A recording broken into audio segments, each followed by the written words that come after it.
Olá, seja muito bem-vindo. Eu sou Tabata Porte e este é o Análise Direta, o programa de entrevistas do canal Hit Notícias. No programa de hoje, nós vamos falar sobre o luto no término das relações, como lidar e superar. Não saia daí, o Análise Direta começa agora.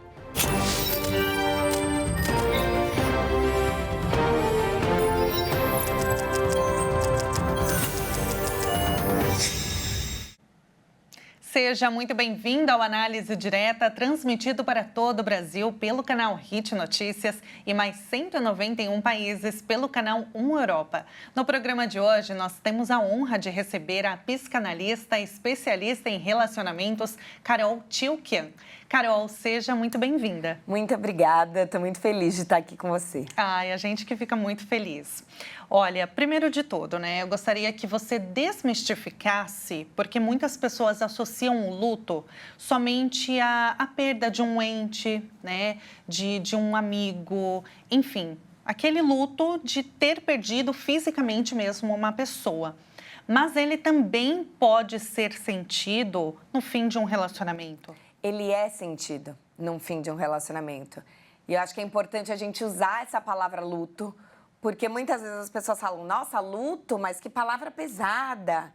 Sim, a gente precisa nomear luto e trazer o peso para esse final, para poder lidar com todo esse processo, todas as dores e sentimentos que vão vir no final de um relacionamento. E aí, quando a gente pensa em fins de relacionamento e compara com uma morte real, a gente tem uma diferença, do luto concreto versus o luto simbólico. Quando a gente tem um luto concreto, você tem um fim marcado. Você tem pessoas que estão sofrendo junto com você pela perda daquela pessoa amada. Então, é quase como se você tivesse uma autorização social maior por estar sofrendo, por tirar um tempo para parar, por velar. E também tem uma sensação de que a vida daquela pessoa acabou. A sua vai seguir e você vai sentir muita falta dela, mas a vida dela não vai seguir sem você. Num luto simbólico, quando você termina um casamento, um namoro, primeiro que você está vivendo essa dor sozinha. Por mais que você tenha amigos, amigas, familiares que entendem sua dor, filhos que estão vendo a dor da separação que você está tendo do seu marido e da sua esposa, essa dor é só sua. Muitas vezes você se sente desautorizada a viver essa dor. Porque é importante já colocar que a dor desse luto e o tempo do luto não é proporcional ao tempo do relacionamento. Às vezes você saiu 3 meses com alguém e essa história está te mobilizando mais tempo do que o final de um casamento de 5 anos. E aí você fala, nossa, eu vou poder ficar falando aqui sobre isso? Depois, a pessoa vai seguir a vida sem você. E isso é muito angustiante, porque te gera um monte de fantasmas que não acontecem no luto concreto. Isso é muito comum de se ouvir. Eu ouço muito em clínica relatos de pessoas que, por exemplo, são viúvas e que me trazem casos de foi mais difícil lidar com o fim do meu namoro do que com a morte do meu marido. E as pessoas trazem uma culpa enorme. Mas porque o fim do namoro tem essa sensação de essa pessoa está continuando a vida. O fim, a morte do meu marido foi um processo muito doloroso, mas era algo que eu não tinha nada que eu pudesse fazer. O fim de um relacionamento é angustiante porque traz pra gente sempre essa questão de e se eu tivesse feito algo diferente? Será que ainda podemos voltar? Então, a angústia do e se e esse looping da culpa são coisas que deixam a gente muito paralisados. E muitas vezes essa não autorização de, sim, é um luto. Precisamos viver este luto, porque a gente já se convida para uma coisa de não, bola pra frente, a vida é linda, você é uma mulher incrível, você é um homem maravilhoso. Enquanto a gente não se der esse tempo de sentir, a gente vai estar ou criando esses fantasmas, repetindo padrões, ou se fechando para novas relações, que é o que eu tenho visto cada vez mais. Então, é preciso, sim, nomear com palavras duras, mas que possam dar a gente contornos para viver esses processos e elaborar essas perdas, porque, sim, são perdas. No caso o luto, né, sentido pelo fim de um relacionamento, ele passa por alguns estágios? Tem isso também? Sim, e é importante, isso foi muito disseminado, né, as tais das 5 fases do luto. E é importante a gente entender que, primeiro assim, o luto não é um processo linear.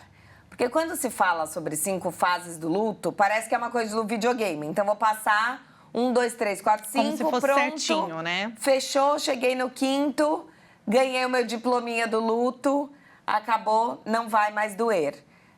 E não é. O luto é um processo espiralado. Então, pode ser que você tenha uma fase da raiva e aí passem 3 anos e aconteça algo na sua vida que te coloque num momento mais sensível, que não tem nada a ver com aquela pessoa. Às vezes você vai ser demitido e aí isso vai te deixar num momento vulnerável e você vai ver um post que o seu ex-marido foi promovido e está indo morar no Rio de Janeiro, que é um lugar que você sempre quis morar e que era um projeto conjunto, e aí vai te dar raiva. E você fala, nossa, mas 2 anos depois eu achei que eu tinha superado. Sim, porque são processos.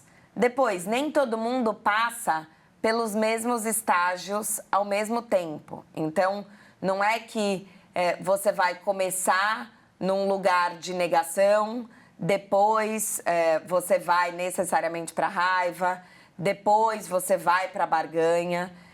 Então, esse processo vai se alterando dependendo da pessoa. Mas falando um pouco sobre esses estágios, a negação, que é o mais comum onde a gente começa, é quando muitas vezes a gente nem quer contar para os outros o que aconteceu. Você fala, não, será que acabou mesmo? Ou talvez é só uma fase? E cada vez mais a gente tem, quando a gente pensa em relacionamentos que não são formalizados, então você está saindo com uma pessoa, mas não está namorando. E aí a conversa começa a afastar, depois a pessoa reaparece, daí afasta de novo, aí você fala, mas será que acabou? Ou não acabou? Ou é só uma fase difícil? Aí depois de 2 meses vocês têm uma noite de reaproximação, era só uma reaproximação? Uma noite nada mais ou não? Essa história acabou mesmo? Acho que essa ausência de contornos tem deixado a gente mais angustiado para não viver esses lutos. Tem uma coisa da ausência do ponto final, que é algo que marca muito os nossos tempos. Eu digo que a gente vive muito amores de reticências. Então, a história vai ficando rarefeita e, de repente, você fala, mas será que ela acabou? Ou você está ali há meses, às vezes anos, saindo com outra pessoa. Eu vejo isso muito em relações de pessoas mais velhas que já foram casadas. E aí você tá num novo enlace, muitas vezes você não quer falar pro outro, a gente tá namorando, porque você pensa, imagina, nessa idade, será que eu vou falar isso pro outro? Eu já tenho meus filhos, o outro tem os filhos dele, cada um tem sua casa. Mas aí você não entende o que é aquilo, aí a pessoa vai afastando, você também não entende se é um afastamento total. Então, fica nesse limbo mesmo emocional, e muitas vezes a história já acabou, e a gente está nesse lugar de, não, talvez não tenha acabado. Enquanto a gente não colocar o ponto final, e muitas vezes esse ponto final vai ter que ser colocado por nós, sem o outro, porque muitas vezes eu vejo, isso é algo que eu trago muito no meu curso, eu estou com um curso agora na plataforma da Casa do Saber sobre como lidar com os lutos nas relações amorosas. E a gente tem um discurso de eu quero a conversa final. E falta a responsabilidade afetiva do outro. Eu entendo. E eu acho que assim, nas condições normais de pressão e temperatura, seria maravilhoso a gente ter uma conversa final. Mas às vezes, essa obsessão pela conversa final está muito mais ligada no nosso apego à história do que a necessidade da conversa. Porque às vezes você até vai ter a conversa, mas você vai falar, não, mas ele não me falou não é exatamente isso. Eu acho que a pessoa ainda está mentindo. Ou você vai conversar e daí depois de 2 dias vai falar, não, mas é que teve também aquele dia que a gente estava naquele restaurante e eu acho que teve uma mensagem e eu queria conversar sobre isso. E aí você vê que a pessoa tá no apego. E fica tentando entender se tem algo nas entrelinhas ali. E ela diz que está tentando entender, mas o tentar entender é o não tentar elaborar. Eu falo que dentro desse processo de luto, mais do que entender, a gente precisa sentir. Até porque tem coisas que não são entendíveis. Eu acho que essa é uma das grandes angústias do fim da relação, que é, por que acabou? Muitas vezes o outro também não sabe. E a gente fica querendo procurar um incidente incitante aonde foi. Mesmo quando existe uma traição, raramente aquele casamento ou aquele namoro acabou por conta daquela traição. Aquela traição foi ocasionada por muitos outros desencaixes daquela relação. E aí a gente cobra do outro uma resposta racional que não existe, porque o nosso desejo não é racional. O desejo do outro não é racional e é muito angustiante a gente ficar com esse não saber. E por que a gente quer entender? Porque também existe inconscientemente um desejo de reparação, que é, se eu entender o que aconteceu, eu posso mudar o cenário. Então, muitas vezes a gente se culpa, que é, deixa eu entender, será que é porque eu estou focando muito no meu trabalho? Será que é porque eu foquei nas crianças e a gente se afastou como um casal? Eu ouço muito as mulheres puxando a culpa para elas, porque se a culpa é minha, então eu posso mudar e tentar reaver essa história. E isso é muito cruel, porque você já está numa fase que você está se sentindo impotente, insegura, e aí você ainda se culpa como uma forma de ter controle.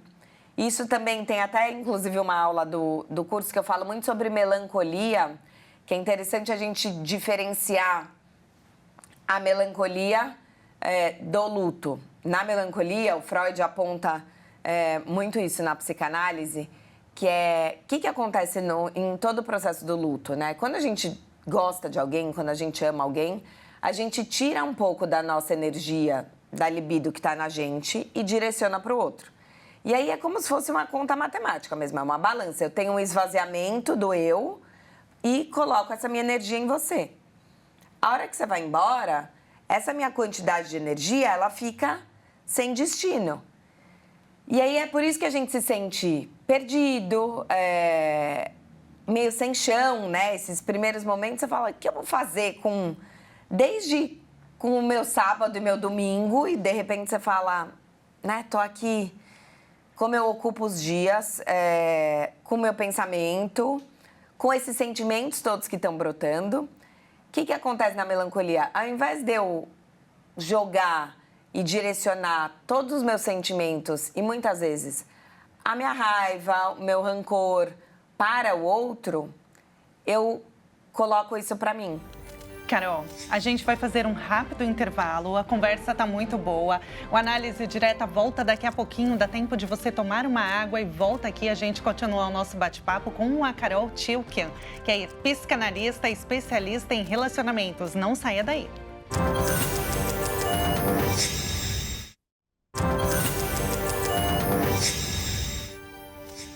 O Análise Direta está de volta e hoje o tema é como lidar com o luto do fim de um relacionamento. A nossa convidada é a psicanalista Carol Tilkian, que é especialista em relacionamentos. Antes do intervalo, você estava falando sobre a melancolia, né, Carol? Explica pra gente, digamos assim, é um estágio também do luto de um fim de um relacionamento? É um estado que é um pouco diferente do luto, quando a gente está passando por esse processo do luto, ao invés de eu seguir no desenvolvimento do processo do luto, o que acontece comigo, né? Então, toda essa energia que eu tinha voltada para o outro, esse amor que estava todo ligado ao outro, quando a pessoa vai embora, essa energia toda, todas essas minhas emoções ficam sem destino. Por isso que a gente fica sem chão, angustiado, perdido desde saber o que eu vou fazer no fim de semana até o que eu vou fazer com a minha vida, né? Os meus planos em conjunto eram com essa pessoa. E aí, ao invés de eu poder elaborar e ter raiva dessa pessoa, ter saudades, ter rancor, a gente joga todas essas emoções negativas pra gente. E aí é como se a gente fosse implodindo. E é importante a gente perceber o quanto as mulheres fazem mais isso do que os homens, porque nós mulheres não somos autorizadas socialmente a ter raiva, né? A gente já ouviu desde pequena do seja uma boa menina, fale baixo. Então, o que a gente vai fazendo? A gente entra nesse processo de ruminação de onde foi que eu errei, a culpa é minha, é porque eu me larguei, eu não tô bonita, é porque eu engordei, será que é porque agora ele tá com uma mulher mais nova? E aí, quando você começa a trabalhar em clínica e você vê as queixas que a pessoa tá fazendo sobre si mesmas, muitas vezes são coisas que ela até falaria sobre o outro, mas ela tá trazendo para ela, como se essa forma de autopunição fosse uma maneira inconsciente de querer punir o outro, mas que a gente não está podendo se permitir colocar esse sentimento para fora. E o que acontece nesse processo melancólico? E é muito importante a gente prestar atenção para poder sair desse estado, né? Porque que a gente fica muito voltado para a gente. Tem uma citação que o Freud faz que eu acho maravilhosa, que é: no buraco do siso cabe toda a minha existência, que é quando a gente tem uma dor muito forte, a gente fica muito centrado nela.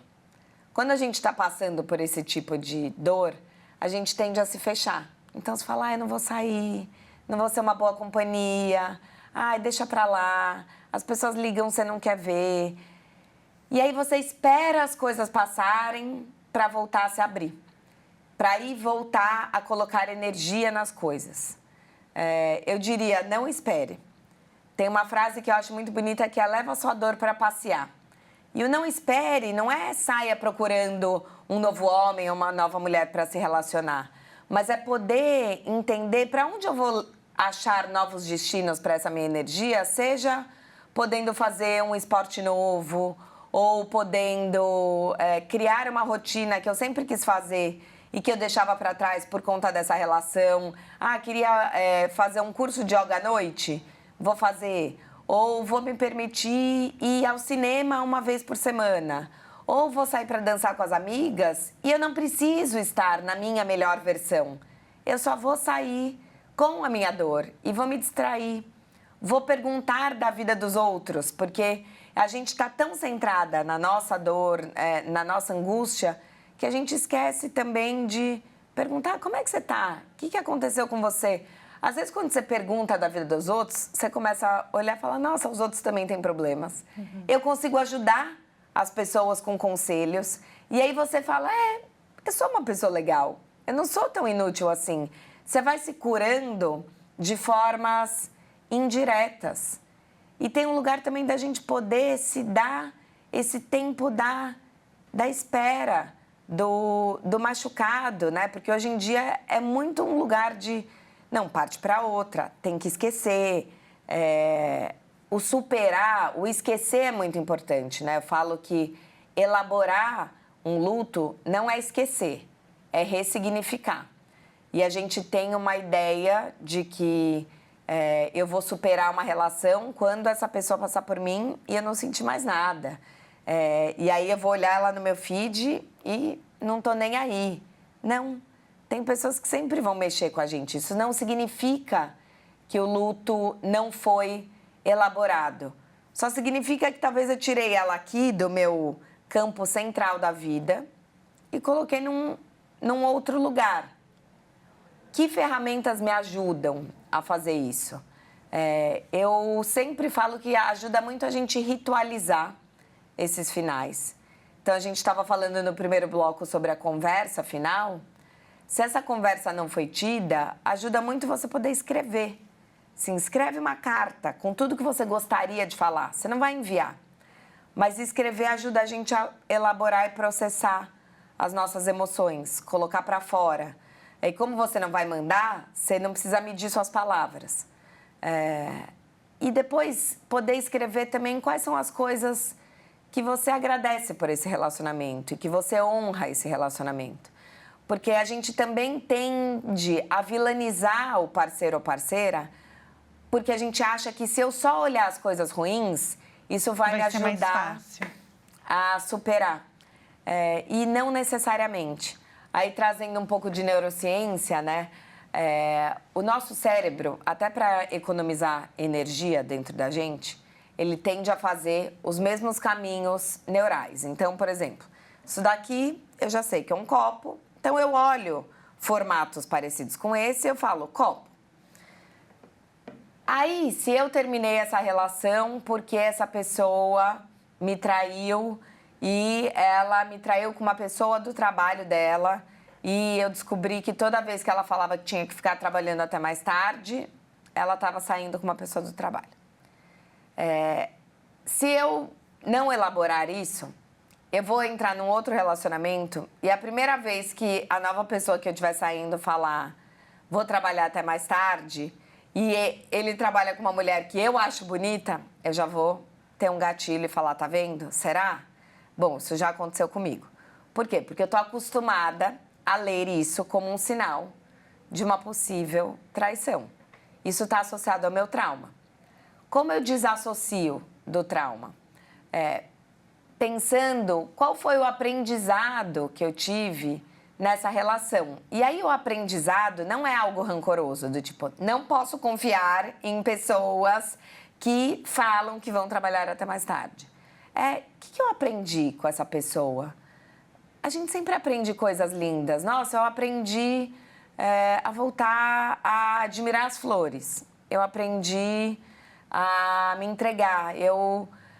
Por exemplo, eu saí uma época, 2 meses com uma pessoa, mas voltei a fazer aula de spinning, que é uma coisa que eu amo hoje, que faz parte da minha vida. Eu falo, gente, essa história não foi pra frente, mas ele me trouxe a aula de spinning de volta. O que eu aprendi? Que eu amo bicicleta mesmo. Dele ficam essas coisas boas. Então, trazer o que fica de quem não fica é muito importante para a gente ressignificar e ajudar com que a lembrança do outro não venha só marcada pela dor, mas venha também com coisas boas que ficam para mim e que aí eu posso honrar como parte da minha história e não só ficar pensando, nossa, perdi muito tempo, né? Sim. Agora eu tenho uma dúvida. O luto em um relacionamento, por um relacionamento, ele pode se tornar patológico? E quando perceber que está saindo do controle? Ele pode se tornar patológico quando a gente entra num processo de ressentimento.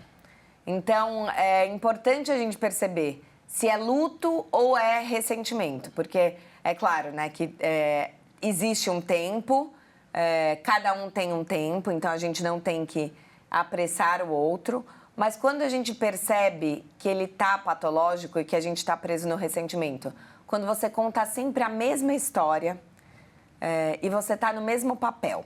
Então, presta atenção se você traz o mesmo recorte desse final da relação para todas as pessoas quando você vai contar a relação. Se você está nessa repetição, é muito provável que você está vivendo esse lugar patológico. Porque você está revivendo só um pedaço. Então, trazendo esse exemplo da pessoa que foi traída porque o marido estava saindo com alguém do trabalho. E aí você fala, e aí eu ficava em casa, e eu que estava cuidando das crianças, e aquela mulher que eu sempre soube, e ele me desrespeitou. Foram 10 anos juntos, é só isso, esse casamento. E aí passa 2 anos e passa alguém na rua e você fala, tá vendo? Esse lugar aí que esse cara tá indo trabalhar é do mesmo lugar que fulano trabalhava, que é onde... nananana. Presta atenção. Quais são outras histórias dentro da sua história amorosa? Quais foram outras coisas que você viveu com essa pessoa?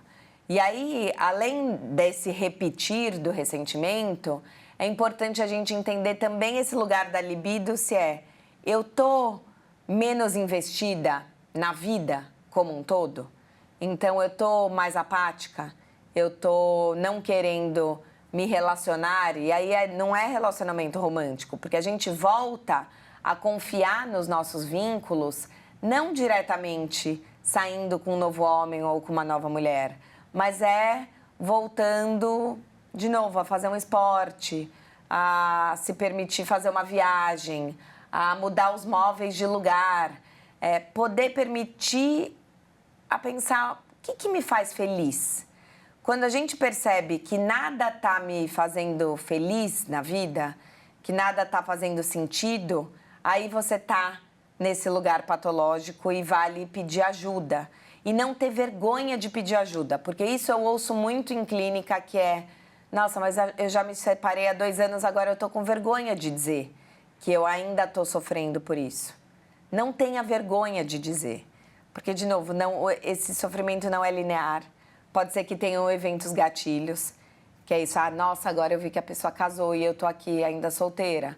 Ou seria o nosso aniversário de casamento. Ou hoje meu aniversário foi o primeiro ano que a pessoa não me ligou. Fale sobre isso. E, ao mesmo tempo, também se implique em pensar como eu posso tornar o meu dia mais feliz hoje. Tem algumas ferramentas que ajudam, também trazendo a neurociência, que A gente vai falar sobre essas ferramentas daqui a pouquinho. Carol, Análise Direta vai fazer um rápido intervalo e na volta, então, a Carol Tilquian continua falando sobre as ferramentas, sobre como lidar com o luto de um fim de um relacionamento. Não saia daí.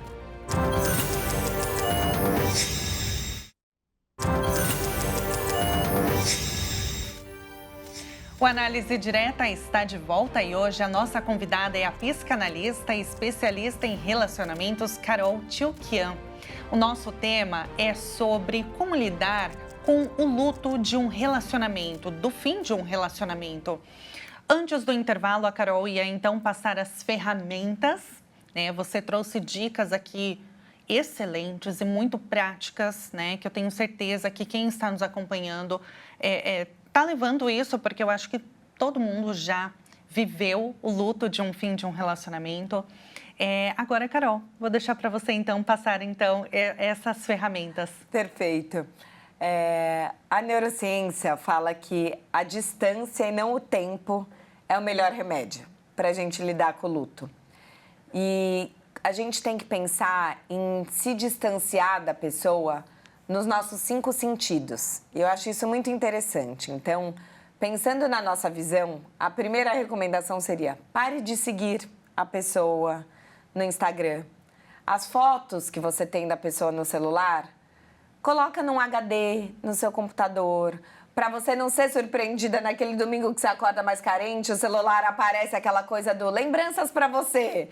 E aí tem uma foto de você naquele momento romântico com a pessoa. Tire coisas da sua casa que lembram, objetos que lembram diretamente a pessoa. Apaga as mensagens, porque muitas vezes a gente fica ali relendo para tentar entender o que aconteceu.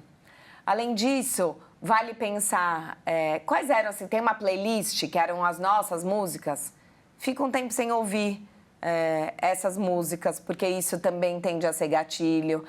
Um restaurante que a gente ia muito, prato que a gente comia juntos, e aí vocês vão falar: ai, Carol, mas já perdi tanta coisa, vou perder o meu lugar favorito?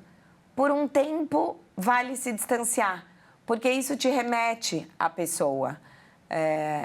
Então, não coma essas comidas que lembram a pessoa. A própria coisa de, às vezes, assim, o moletom que ainda ficou aqui e a gente põe. Não ponha, pensando no tato. A própria coisa do cheiro também, né? Às vezes é mudar o seu perfume para você sentir outros cheiros. Então, aí distanciando os 5 sentidos e ir trazendo para os seus 5 sentidos pequenos novos estímulos prazerosos, para você também mostrar para o seu cérebro que existem coisas novas boas que não estão ligadas para a pessoa, na pessoa. E aí são coisas simples, é isso. Pegando o cheiro, às vezes eu vou mudar a fragrância do meu desodorante. Que é algo que não vai ter uma grande mudança na minha vida, eu só vou mudar o tipo, mas, tá bom, isso é um cheiro que eu gosto e agora tá mudando o cheiro do meu cotidiano. Pensando no paladar, eu vou trocar uma mamão que eu como de manhã por melão, ou eu vou começar a colocar um pouco de canela no meu café. Pensando na audição, eu vou pedir uma playlist nova para uma amiga. Na visão vou mudar um móvel de lugar aqui na minha casa. No tato vou trocar o sabonete em barra para o sabonete líquido e aí vou sentir que eu tô me fazendo um carinho, ou o pijama que eu vou colocar vai ser agora um pijama de um tecido que eu me sinto mais acolhida. São coisas muito pequenas que a gente pensa, nossa, mas será que isso funciona? Mas é através do pequeno que a gente vai se acolhendo. E eu acho que é muito importante a gente pedir para os amigos e para as pessoas próximas, não me fale sobre a pessoa. Porque às vezes a pessoa fala porque ela acha que isso vai ajudar. Então ela põe lenha na fogueira porque ela quer te ajudar. Então assim, nossa, eu vi, o fulano tá acabado. Ou para meio da notícias, encontrei com não sei quem no supermercado. Então já avisa as pessoas, olha, se vocês encontrarem ou se vocês virem alguma coisa, eu prefiro não saber. Ou talvez eu até vá perguntar, mas gente, não me contem. Porque aí você vai se afastando mentalmente e emocionalmente da pessoa. E essa distância é muito importante para a gente ir criando esse vazio para ir sendo habitado por outras coisas. Carol, existe uma diferença de como o homem e a mulher lidam com esse luto? Você percebe isso ao longo da sua carreira, que o homem lida melhor ou não? Ele é mais apegado? No começo ele parece que lida melhor, mas depois vem todos esses estágios do luto. Como que é? Existe uma diferença. O homem tende a negar o luto, então muitas vezes a gente vê, essa questão de nossa, mas o cara já está saindo com outra pessoa, já está namorando outra mulher. Isso não significa que ele não viveu o luto. Então, o que eu percebo em clínica já existe esse impulso de substituir uma relação pela outra, porque os homens socialmente não se autorizam a sentir. Tanto que tem pesquisas que mostram que o homem tem um repertório, um vocabulário emocional 4 vezes menor do que a mulher. Se você pede para ele nomear os sentimentos, eles têm 4 vezes menos palavras para falar sobre os sentimentos. A gente ouve, né? Homem não chora, muitas vezes eles não têm uma rede de apoio. Nós, mulheres, a gente fala em roda sobre os sofrimentos. Quando você vê homens passando por isso, raramente eles falam com mais de um amigo. Eles buscam uma pessoa específica, então às vezes é um amigo ou muitas vezes uma amiga mulher ou a terapeuta, a analista. Então, para quem vê de fora, parece que este homem não está sofrendo. Mas você vê um aumento no consumo de bebida alcoólica, um excesso de trabalho. Então, são comportamentos compensatórios que depois vão gerar prejuízos para a vida dessa pessoa e um processo de angústia muito grande. Já as mulheres tendem a melancolizar mais, como eu falei no bloco anterior, a se culpar, então ficar nesse lugar do onde foi que eu errei, muito grande, e de ficar tentando entender. Que acho que também é essa nossa tentativa de controle, ao invés de só se permitir sentir. Eu acho que é como a gente lida ainda de uma maneira disfuncional com o abandono, com a rejeição, porque para nós mulheres, o ser escolhida por um homem ainda é muito estruturante. Tem uma professora que eu amo, que é a Valesca Zanello, e ela tem um conceito que é a prateleira do amor. Ela fala que nós fomos ensinadas a estar numa prateleira. A gente aprendeu, né? Cinderela, acho que é o grande ícone. Nós aprendemos que a nossa vida é ser escolhida para caber no sapatinho de alguém. Então, ser rejeitada na vida amorosa tem uma marca social maior para a mulher. E eu acho que por isso você se sente menos valorizada como pessoa, como um todo. Isso não acontece com o homem. Por isso que é importante cada vez mais a gente tirar também só o amor romântico do pedestal e entender que tem outros amores que são tão fortes e tão estruturantes para a gente quanto ter um parceiro ou uma parceira. Esse luto, esses estágios e principalmente as ferramentas que você trouxe aqui para lidar, elas servem também para lidar com o luto do fim de um relacionamento familiar ou de um relacionamento de amizade também? Sim, muito. E começando pela amizade, eu vejo como é difícil trabalhar lutos de amizade. Porque o que acontece? A amizade, primeiro que a gente tem uma sensação de que o amigo é um amor quase que mais incondicional do que a família. Porque é um amor escolhido. Muitas vezes é a pessoa que te acolhe quando o seu parceiro ou parceira não estão lá. Que te ama pelas suas vulnerabilidades e não apesar delas. Então, quando você tem uma briga e uma quebra com um amigo, isso faz com que você pense, será que então eu não sou uma boa pessoa? Porque era aquela pessoa que me conhecia muito, em quem eu confiava muito. E então eu sinto que o luto do fim de uma amizade muitas vezes tende até a ser mais desestruturante do que o luto do fim de um casamento ou de um namoro. Porque a gente entende que essa pessoa me entendia como ninguém. É muito importante a gente aí se cercar de outros amigos e outros vínculos de afeto que também reforcem olhares positivos para a gente não entrar nessa lógica de menos-valia. E pensando no luto das relações familiares, acho que tem um lugar de um desamparo que bate muito forte. Em todos os lutos, a gente vai ter que lidar com o nosso desamparo estrutural, né? O Freud já aponta isso de como todos nós vivemos um desamparo estrutural. Acho que quando a gente é bebê, a gente tem a sensação de que a gente é tudo para aquela mãe ou para o cuidador principal. E quando a gente percebe que aquela pessoa demorou um pouco mais para vir me acolher, você fala, meu Deus do céu, eu não sou o centro do mundo. E essa sensação vai acompanhar a gente para o resto da vida. A família, no nosso imaginário, são as pessoas com as quais a gente poderia contar ali para sempre. Perder esse vínculo por conta de uma briga faz com que você sinta que está perdendo esse alicerce.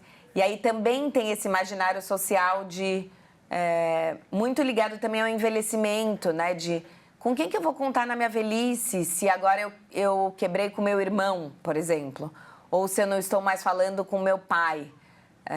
É a gente entender que amigos podem ser uma nova família e como eu vou reconstruindo esses vínculos. É entender que sim, existe uma perda, mas que a rejeição do outro não diz sobre a minha menos-valia. Eu acho que o grande recado que eu queria deixar para todo mundo que passa por um luto dói muito a gente perder alguém, mas a gente não pode transformar essa dor e essa falta do outro em isso significa que falta algo em mim. Primeiro porque todos somos seres faltantes. Sim, falta algo em nós. Mas não é porque falta algo em nós que essa pessoa não está mais conosco. Não é essa a causa do abandono. Todos seremos seres faltantes. Essa pessoa vai fazer falta na nossa vida, mas a gente vai poder povoar a nossa vida com outras presenças que sejam mais acolhedoras. Carol, quem quiser conhecer mais o seu trabalho, como que faz? Eu tenho um podcast que chama Amores Possíveis, que está em todos os players de podcast. Um canal do YouTube que também chama Amores Possíveis. No Instagram é caroltchouquian_Amores Possíveis. E toda segunda-feira eu estou na Rádio CBN. de 3 a 3h30 no Estúdio CBN e depois a coluna também fica disponível nos players de podcast, a CBN Amores Possíveis. E agora eu estou na plataforma da Casa do Saber, que é a maior plataforma de cursos sobre autoconhecimento, psicologia, psicanálise, com esse curso de como lidar com o luto nas relações. São 5 aulas de 1 hora, com conteúdo aprofundado, ferramentas. Então, convido vocês a entrarem. A Casa do Saber é quase como se fosse um Netflix de autoconhecimento. Então, entrando tem não só o meu curso, mas vários cursos. E que vocês possam se dar essa chance de recomeçar a amar sempre. Perfeito, foi um prazer te receber. Muito obrigada. Prazer foi meu, muito obrigada. Se você quiser rever este programa, acesse o nosso canal no YouTube, o Jornalismo Hit TV. O Análise Direta fica por aqui. Muito obrigada pela sua companhia e até a próxima.